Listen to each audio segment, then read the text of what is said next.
Thanks so much for joining us. Now, so far, this is not being referred to as a coup, but it certainly doesn't look good for those in power in Mali, does it? No, it certainly doesn't.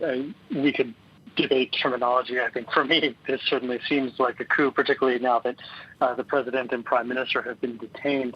Though, of course, as you said, we don't know. This is a very fluid situation, and we're going to have to see not only how Malian political leaders and how the military reacts to this, but also, of course, what happens with the international community beyond just the condemnations that we've already seen related to these actions.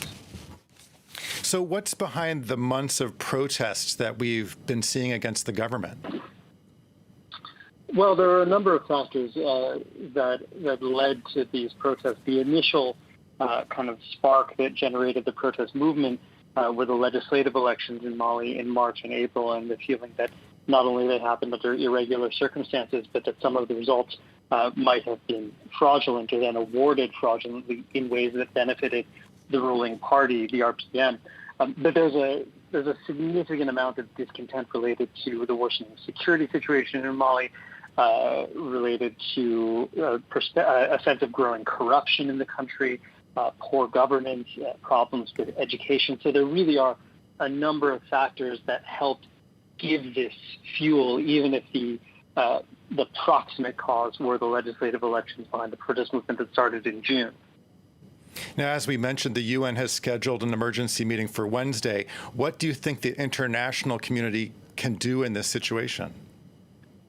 Well, the international community is in a very difficult position because, of course, not only is there a massive international presence, military, but also diplomatic and development in Mali and in the region, but there's been a tremendous amount of effort over the years devoted not just to the country itself, but devoted specifically to Mali security services, to training, equipment, education, and also maintaining close ties in ways that were meant to professionalize the security forces.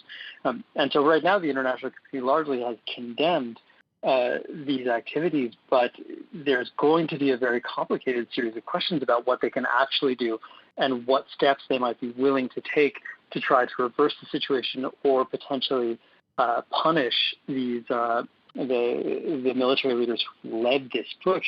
And it's very unclear not only what the international community can do, but what they'd really be willing to do, given the fragility of the situation in Mali and in the region. Okay, political analyst Andrew Leibovich, thanks so much for joining us. Thanks.